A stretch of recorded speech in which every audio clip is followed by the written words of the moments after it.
Bismillahirrahmanirrahim.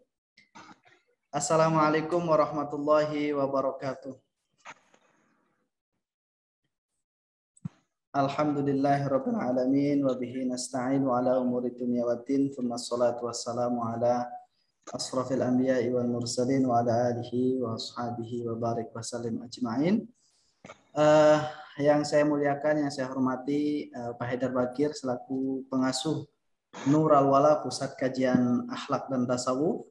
Yang saya hormati juga Kiai Husain Muhammad, beliau juga merupakan salah satu pembina di Yayasan Nur Al-Wala Pusat Kajian Akhlak dan Tasawuf.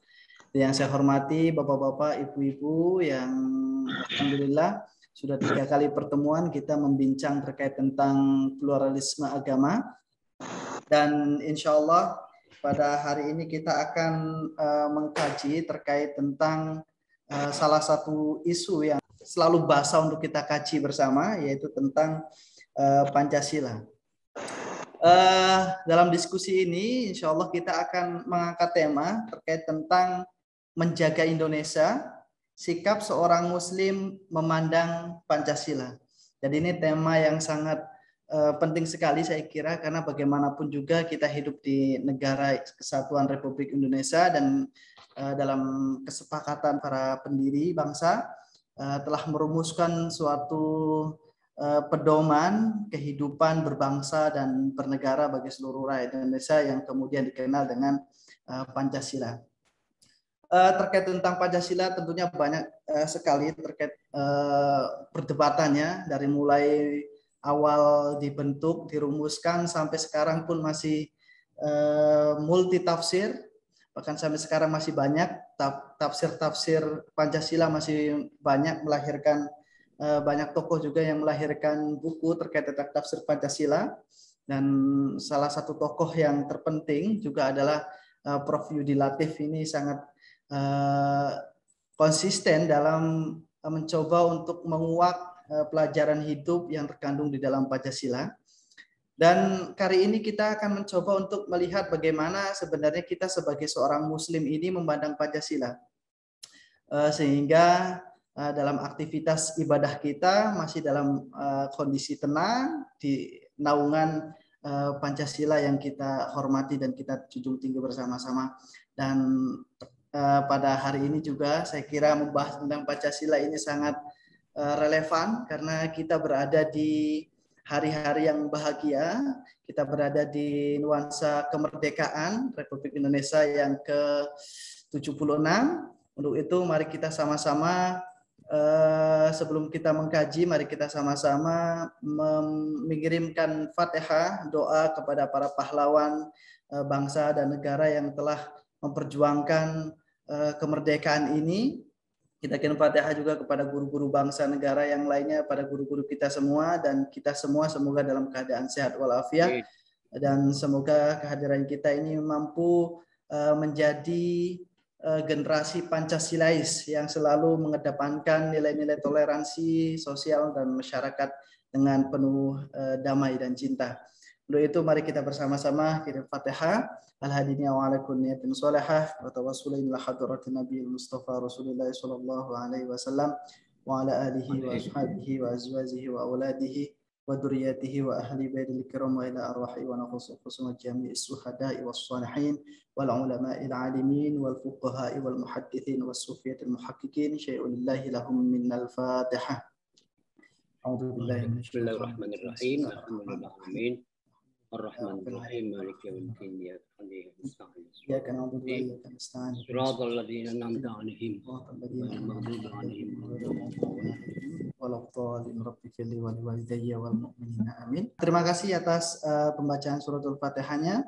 Perlu kita ketahui bahwasanya Kiai Husain Muhammad ini di tahun yang lalu ya Bu ya, di tahun yang lalu mendapatkan penghargaan dari negara, yaitu sebagai ikon prestasi Pancasila kategori tokoh penggerak perubahan sosial. Dan ini sangat penting untuk kita dengar bersama-sama terkait dengan kiprah Buya Husain ini dalam menjunjung Pancasila di Republik kita tercinta. Kepada Buya Husein kami persilakan. Assalamualaikum warahmatullahi wabarakatuh. Waalaikumsalam. Bismillahirrahmanirrahim. Alhamdulillahi wa kafa wa salamun ala ibadihi alladziina istafa wa ba'd. Terima kasih Hermawan, Pak Haidar yang saya hormati. Terima kasih kesempatan ini. Teman-teman semua yang ikut di dalam forum ini. Semoga semua dalam keadaan sehat walafiat.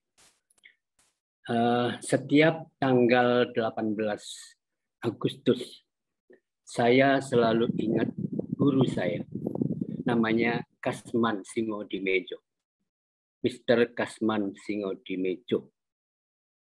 Waktu saya kuliah di PTIG, beliaulah yang mengajar tentang hukum, karena beliau pernah menjadi jaksa agung ya, pertama atau kedua, saya tidak tahu persis. Nah, dia menceritakan tentang apa yang terjadi pada tanggal 18 Agustus 1945. Ini sangat menarik sekali, kenangan yang luar biasa bagi saya, dari seorang tradisionalis ya, santai saja, terus mendengarkan pandangan Mr. Kasman Singodimejo. Ya, kalau saya simpulkan, maka Pak Kasman, Mr. Kasman Singodimejo ini adalah tokoh yang menjadi juru kunci yang memecahkan kebuntuan dialog antara kelompok Muslim dan nasionalis yang ada di dalam PPUPKI atau PPKI nantinya, PPKI ya. PPKI itu diputuskan pada detik-detik terakhir dalam apa yang menjadi problem besar yang berhari-hari diperdebatkan, bahkan untuk waktu yang panjang diperdebatkan itu, yaitu hasil dari Piagam Jakarta. Piagam Jakarta itu yang di situ Pancasila masih di dalam Piagam Jakarta masih mencantumkan 7 kata dengan di dalam ketuhanan yang Maha Esa, dengan kewajiban menjalankan syariat Islam bagi pemeluk-pemeluknya. Gitu ya. Itu perdebatan panjang antara nasionalis, meskipun mereka Muslim ya. Yang Kristen cuma ada Maramis dan lupa saya namanya. Nah, di situ konon Pak Kasman bolak-balik di mana di di kantornya presiden itu, di rumahnya presiden. Itu jadi, dan sangat tinggi sekali, meskipun beliau sebetulnya adalah seorang masyumi, ya begitu ya, Piagam Jakarta. Jadi lalu disitulah berkat Pak Kasman yang sangat progresif untuk kira-kira menerima 7 kata dihapus dari Piagam Jakarta. Gitu. Jadi Pak Kasman mengatakan bahwa penghapusan 7 kata dari Piagam Jakarta, kemudian kesepakatannya disebut oleh Pak Kasman sebagai gentleman's agreement. Gentleman's agreement. Gitu ya, dari para pendiri bangsa. Nah, kita sering mendengarkan sekali bahwa ada keberatan dari teman-teman kita di wilayah timur. Andai kata bunyi Piagam Jakarta dijadikan sebagai dasar dengan memasukkan 7 kata itu sebagai dasar negara Republik Indonesia.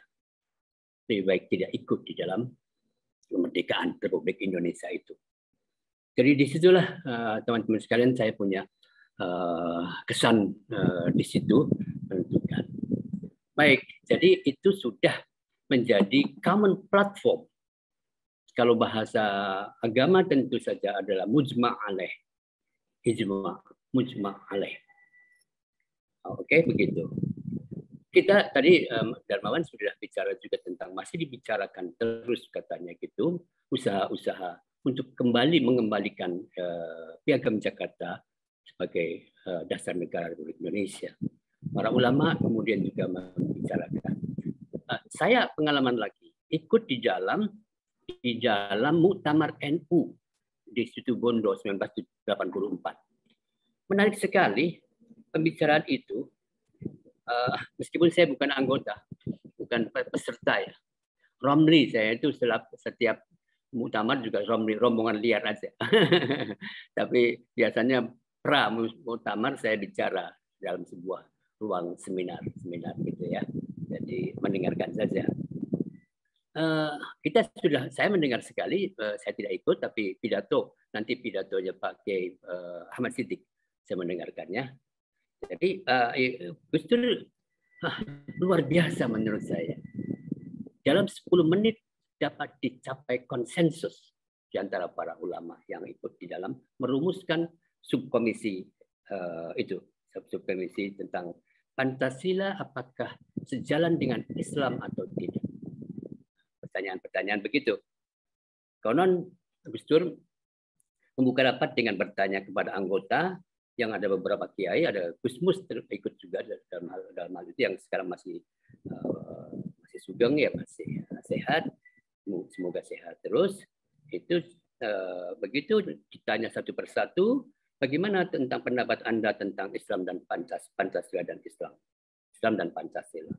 Mereka menyampaikan pandangannya satu persatu sila-sila itu dengan argumentasi keagamaan. Gus Dur mendengarkannya dengan penuh perhatian. Dan para kiai kemudian semua mengatakan bahwa Pancasila tidak bertentangan dengan Islam. Sebagian menyatakan sejalan dengan nilai-nilai Islam. Sebagian lagi mengatakan Pancasila itu Islami. Gitu ya.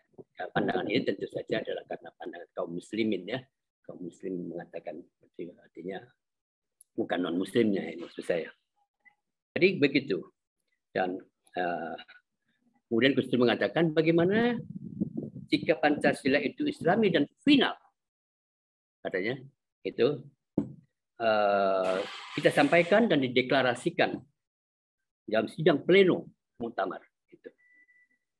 Nah, mereka setuju, sepakat bulat dan biasa tradisi NU Al-Fatihah.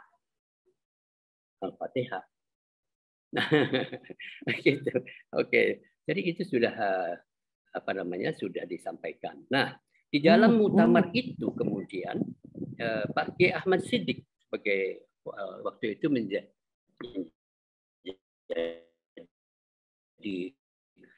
Rois Am Gus Dur sebagai ketua PBNU gitu kan, itu menyampaikan pidatonya. Mengatakan sila ketuhanan yang Maha Esa itu mencerminkan pandangan Islam tentang keesaan Allah, tentang tauhid yang dikenal dengan sebagai tauhid. Bahkan kemudian beliau menyebut juga tentang bunyi pertama Muqaddimah Undang-Undang Dasar 45 itu yang disebut dengan berkat rahmat Allah yang Maha Kuasa. Bukan. Jadi kata Ahmad Siddiq ini menunjukkan wawasan keagamaan dalam kehidupan berbangsa dan bernegara kita. Nah, dan pada akhirnya beliau mengatakan dengan demikian Republik Indonesia adalah bentuk final seluruh non-nation teristimewa kaum muslimin untuk mendirikan negara di wilayah Nusantara. Para ulama dalam NU meyakini bahwa penerimaan Pancasila ini dimaksudkan sebagai perjuangan bangsa untuk mencapai kemakmuran dan keadilan sosial. Begitu bunyi putusan pidato. Waduh, luar biasa ya teman-teman sekalian. Itu basisnya bukan politik, tetapi ada argumentasi keagamaannya. Jadi dibalut dengan argumentasi keagamaan. Nanti ya mungkin saya akan masuk ke situ nantinya. Bagaimana kita memahami Pancasila itu dengan mengacu kepada sumber-sumber referensi Islam sendiri, Quran maupun hadis Nabi. Jadi begitu ya. Yang terakhir saya bilang, saya terakhir juga masih berdiskusi betul ketika Syekh Azhar Ahmad Thayyib datang ke Indonesia. Tapi saya kemudian juga mengkonfirmasi ya dengan Pak Kiai Ali Yafi sebagai Ketua PBNU, Suriah PBNU juga. Ada 3 pertanyaan, ya 4 pertanyaan. Pak Kiai Ali Yafi, menurut Bapak Kiai, Pancasila ini apakah sesuai dengan Islam? Apakah bertentangan dengan Islam? Apakah tidak bertentangan dengan Islam? Apakah esensi Islam? Gitu ya. Gitu ya. Jadi, karena ini perdebatannya kan di situ. Perdebatannya di situ. Pancasila bertentangan, tidak bertentangan sesuai dengan Islam. Islami bahasa yang dipakai adalah Islam. Kiai Ali Yafi mengatakan yang terakhir. Oh, yang terakhir. Nah, menyebut kata yang terakhir itu sejalan dengan pandangan Syekh Ahmad Thayyib, Syekhul Akbar Azhar. Pancasila adalah Ainul Islam. Itu disebut Ainul Islam. Masya Allah. Oke.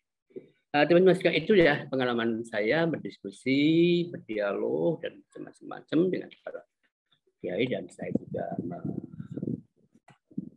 paham mengkaji persoalan ini dari sudut dari khazanah intelektualisme Islam sendiri. Itu saya ingin menggambarkan Pancasila. Sila pertama ketuhanan yang Maha Esa. Itu sama dengan pandangan Kiai Ahmad Siddiq adalah tauhid. Dan saya bilang komitmen konsekuensi paling logis dari pernyataan kita, keyakinan kita akan keesaan Allah itu meniscayakan bahwa semua manusia, makhluk Allah adalah setara. Itu konsekuensi logisnya. Karena hanya Allah saja yang maha besar, maha tinggi, maha kuasa, maha segala-galanya. Hanya Allah. Maka selain Allah adalah sama, setara. Ini. Saya kira saya membaca juga deklarasi dari deklarasi universal Duha Islam yang dilahirkan di Kairo, dan dihadiri oleh para tokoh ulama negara-negara Islam di dunia, di Kairo, itu betul-betul bahwa itu dinyatakan dalam pasal pasal 11 ayat 1-nya, yuladul insan hurran wa laysa li ahadin an yasta'bidahu aw yudhillahu aw yuqhirahu aw yastaghillahu wala ubudiyyata li ghairillahi ta'ala.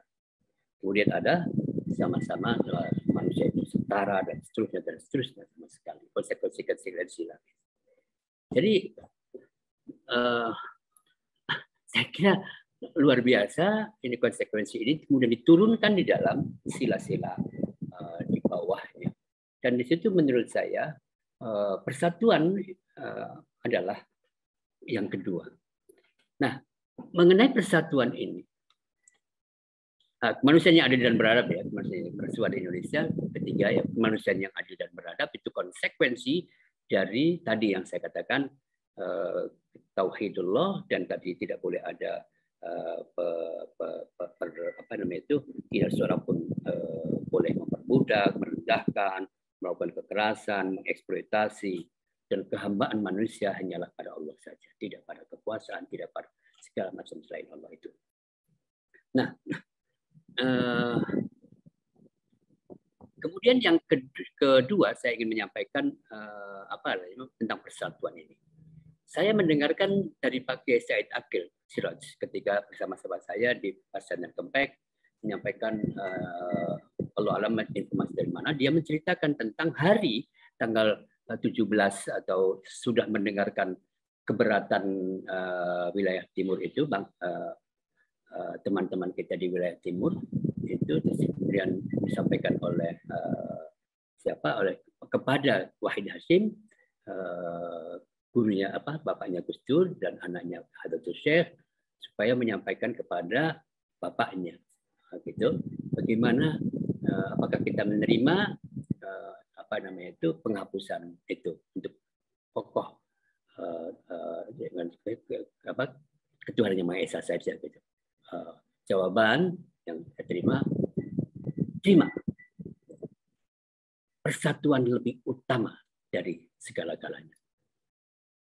Persatuan lebih utama dari segala-galanya. Konsekuensi logis daripada pernyataan Tauhidullah adalah at-tanawwu' fil wahdah.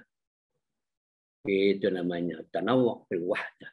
Yang itu nanti menjadi Bhinneka Tunggal Ika, kan gitu. Jadi beliau kemudian menyampaikan sebuah ayat. Wa'tasimu bihablillahi jami'an wa la tafarraqu wadhkuru ni'matallahi 'alaikum idh kuntum a'da'an fa'alafa baina qulubikum fa-asbahtum bi ni'matihi ikhwana. Saudara. Menjadi manusia sebagai persaudaraan dan seterusnya. Gitu ya. Itulah teman-teman sekalian. Dan saya kira perdebatan kita adalah bukan pada prinsip-prinsip dasar itu tadi, tetapi pada bagaimana mengkonstruksikan dalam bentuk undang-undang. Ini yang menjadi masalah. Bagaimana prinsip itu dimasukkan ke dalam undang-undang. Nah, teman-teman sekalian, saya kira menarik sekali ya. Saya bolak-balik menghafal betul pernyataan seorang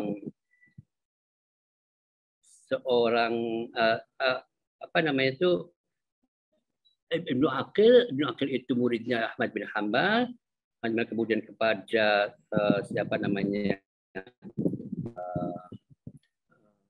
Ibnu Qayyim al-Jauziyah, seorang salafi. Ini mengatakan as-siyasatu ma kana fi'lan yakunu ma'ahun nas aqraba ila salahi wa ab'ada 'anil fasad wa illam yadh'hu ar-rasul wa la nazala bihi wahyun. Begitu ya. Jadi ini kitab Ibnu Aqil dalam kitab Al-Funun. Kitab Al-Funun ini terdiri dari 400 jilid. 400 jilid. Ada yang mengatakan 800 jilid. Kitab Al-Funun. Di situ menghimpun semua pengetahuan-pengetahuan keagamaan Islam dan sebagainya. Itu 800 jilid, coba bagaimana bisa. Di situ disebutkan. Itu di situ. As-siyasatu ma kana fi'lan yakunu ma'ahun nas aqraba ila salahi wa ab'ada 'anil fasadi. Yang paling menarik, wa illam yadh'hu ar-rasulu wa la nazala bihi wahyu. Catat itu. Kebijakan publik politik, pengaturan komunitas besar atau kecil, atau besar, adalah kebijakan yang dengannya masyarakat memperoleh kemaslahatan.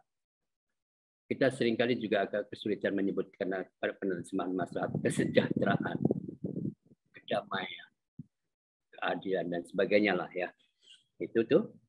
Dan terhindar dari keburukan. Fasad, sebetulnya fasad ini rusak, kacau macam-macam lah ya. Meskipun tidak ada teks, literal, saya menerjemahkan begitu. Sebab di sini wa illam yadh'hu ar-rasulu, meskipun tidak dibuat, tidak ditentukan atau dirumuskan oleh Rasulullah, wala nazala bihi wahyu. Gitu. Imam Syafi'i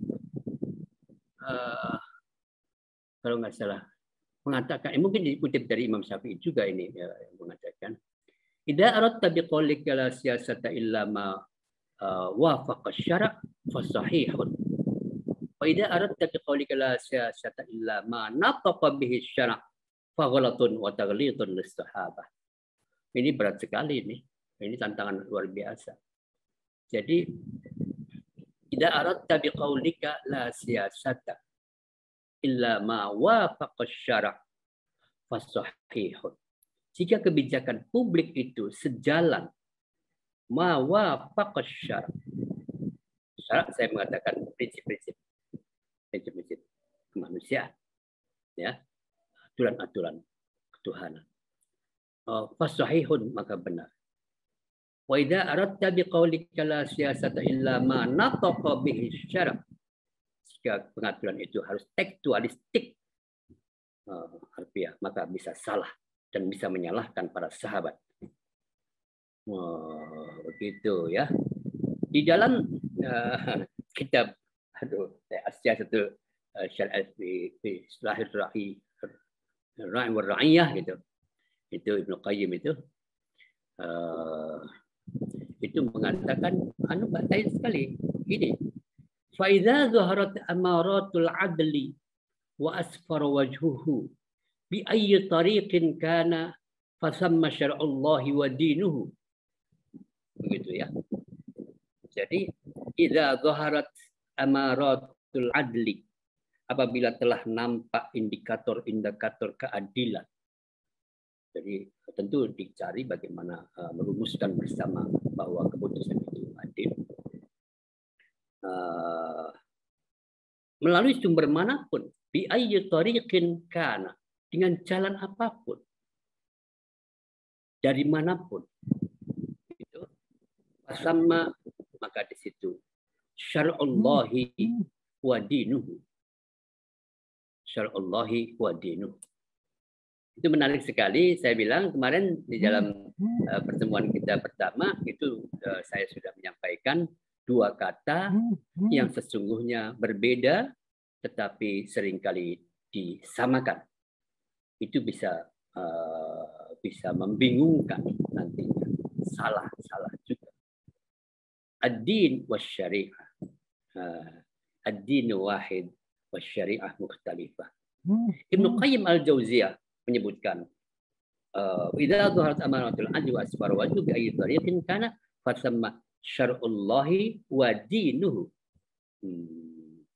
Luar biasa itu. Nah, itu ya. Jadi sejalan dengan prinsip-prinsip agama, maksudnya prinsip kemanusiaan. Nah, saya tentu harus menyampaikan lagi bahwa agama itu adalah prinsip-prinsip kemanusiaan. Tujuan agama adalah prinsip-prinsip kemanusiaan. Yang nanti kalau kita membaca kitabnya Al-Ghazali, bahkan sebelum Al-Ghazali, Imam Haramain, gurunya, telah merumuskan maqasidus syariah itu, al-kulliyatus khams itu, ad-daruriyatul khams itu. Bahkan ya mungkin bisa kita tambah nantinya. Ya, itu namanya hifdzun nafas. Saya ingin menyebutkannya hifdzun nafas dulu nih. Hifdzun nafas, hifdzu al-aql, hifdzu an-nasl misalnya, hifdzuddin, hifdzul mal. Dan sekarang saya ingin menambah, dan itu ada banyak, hifdzul irdi, dignity. Itu sebetulnya ada beda-beda sih orang merumuskannya itu di At-Turuqul Hukmiyah, di Siyasat Syariah, di Al-Mustasfa merumuskannya adalah hifdzuddin dulu, perlindungan terhadap agama, kemudian hifdzuddin, hifdzun nafas, hifdzul aql, hifdzul nasl, hifdzul mal. Tapi ada lagi bukan begitu. An-nasl, al-irdu itu dimasukkan ke dalam an-nasl, kehormatan. Menurut saya beda sekali. Jadi saya menambahkan menjadi 7. Saya ya, belakangan itu saya menambahkan 7. Minimal 7 dulu, yaitu hifdzu an-nafas, hifdzu al-aql, hifdzu al-irdi, dignity right, kemudian hifdzu an-nasl, reproductive right, kemudian hifdzul mal, poverty, hifdzu al-bi'ah, gitu ya. Dari 7 itu daruriyatul. Jadi sepanjang aturan-aturan itu sejalan dengan prinsip-prinsip kemanusiaan ini. Nah, saya bilang yang 7 ini sekarang saya menyebutnya sebagai prinsip-prinsip hak-hak asasi manusia. Al-Qiyatul Khamas atau Qiyatul Sabah itu dirumuskan di dalam konteks modern sebagai hukuk al-insaniyah, al-hukuk al-insaniyah al-asasiyah. Nah, begitu ya. Nah, di mana itu? Di dalam pidato terakhir ya di Arafah itu, Hajatul Wada itu, ayuhan nas, inna dima'akum, coba lihat. Betul-betul itu. Kata-katanya tuh dahulukan inna dima'akum. Nah, di situ ada yang wa a'radakum wa amwalakum haramun alaikum ka hurmati yaumikum hadza. Jadi ini menurut saya ada deklarasi pertama yang terbuka di depan publik tentang hak-hak asasi manusia, prinsip-prinsip hak asasi manusia. Oke, jadi maka bagaimana kita merumuskan aturan-aturan ini? Prinsip-prinsip itu ke dalam sebuah aturan yang lebih apa ya, lebih konkret lah, gitu. Yaitu dalam bentuk hukum.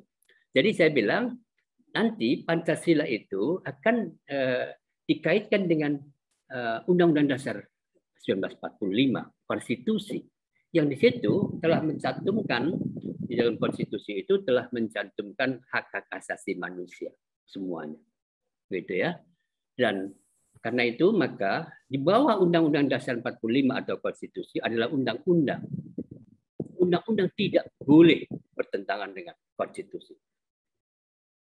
Nih, jadi problem-problem besar kita sesungguhnya perdebatan kita ada pada produk-produk hukum yang seringkali melanggar prinsip-prinsip human right tentang hak asasi manusia yang ada di dalam Undang-Undang Konstitusi Undang-Undang Dasar 45 itu. Saya mengalami karena saya memimpin sebuah komunitas komisi tentang terutama masalah perda syariah. Aduh, luar biasa. Semakin berkembang, ada ratusan, 380 atau 371 menyebar di mana-mana. Yang menurut saya ini bertentangan sama sekali dengan prinsip-prinsip yang ada di dalam konstitusi. Itu ya.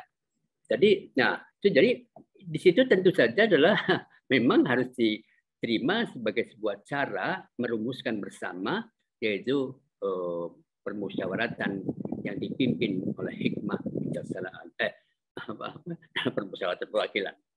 Ya, gitu ya, Pancasila yang kelima itu. Jadi proses-proses perumusan hukum-hukum harus dilakukan berdasarkan sistem demokratis. Tidak ada kekuasaan satu atas yang lain, dan ini memang demokrasi mempersyaratkan kesetaraan manusia, kesetaraan mereka yang terlibat di dalam proses permusyawaratan itu. Ya, sistemnya macam-macam lah, tentu sistemnya berganti-ganti dan sebagainya. Tapi intinya sebetulnya adalah bagaimana rakyat memiliki hak untuk bersuara, untuk berbicara, menyampaikan pandangan-pandangannya.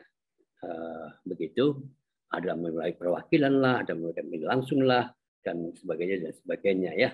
Jadi di situ adalah problem kita ini sedang menghadapi politik identitas, masya Allah, Nah, teman-teman sekalian, jadi itu ya mekanisme Pancasila keempat itu adalah mekanisme merumuskan hukum, sepakati di situ. Bahkan sekarang ini kan itu punya hak untuk melakukan amandemen. Ya, tapi untuk hal-hal yang mungkin praktis ya, misalnya usia jabatan kepala negara atau sistem langsung gitu ya, hal-hal yang begitulah, tetap juga operasional juga, bukan prinsip-prinsip kemanusiaan yang atasnya gitu. Nah teman-teman sekalian, untuk apa semua? Maka tadi saya bilang tujuan kita hidup bersama adalah memperoleh keadilan. Razes, saya kira bukan Khuruddin Ar-Razi ya, Abu Bakar Ar-Razi. Untuk apa kita hidup? Dia mengatakan untuk mencapai keadilan. Kita jadi keadilan sosial bagi seluruh rakyat Indonesia. Tadbir syu'un al-'ammah li tahqiqi masalihil masalihihim fid darain li sa'adatihim limasalihim fid dunya wa sa'adatihim fil akhirah. Itu dari rumusannya nanti. Nah, ini yang biasa diperdebatkan oleh teman-teman. Bagaimana masalah itu? Bagaimana keadilan itu? Dan sebagainya. Nah, saya ingin menyampaikan saja terakhir nih untuk nanti diberi kesempatan Pak dan teman-teman sekalian yang lain. Negara didirikan, diadakan atau dibentuk sebagai wadah bagi manusia yang ada di dalamnya untuk memperoleh kemerdekaan, kesejahteraan dan kebahagiaan, keadilan dan kesejahteraan dan kebahagiaan. Jadi negara hadir untuk semua manusia, bukan untuk sebagian besar, apalagi sebagian kecil manusia yang berada di wilayah. Oleh karena demikian, maka pengelola yang kita sebut sebagai pejabat negara atau aparatur pemerintahan dimanapun berada secara gradual bahwa adalah sejatinya adalah pelayan dari seluruh warga negara, bukan penguasa atau majikan. Ini terserah saya mengatakan begitu. Mereka harus menjaga, melindungi, dan menyediakan ruang aman dan tentram bagi semua. Sekali lagi, bukan untuk sebagian besar, apalagi sebagian kecil. Jadi mereka tidak untuk memiskinkan atau menyengsarakan atau mendiskriminasi rakyat, apalagi mengambil uang rakyat. Rakyat gitu.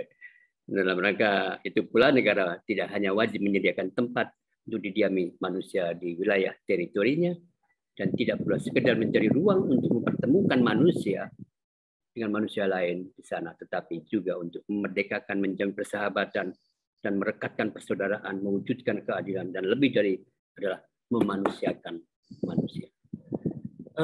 Saya kira begitu apa yang saya pahami dari Pancasila dan ya sistem yang harus kita tegakkan di sini. Sekali di udara, tetap di udara untuk Pancasila. Terima kasih. Assalamualaikum warahmatullahi wabarakatuh.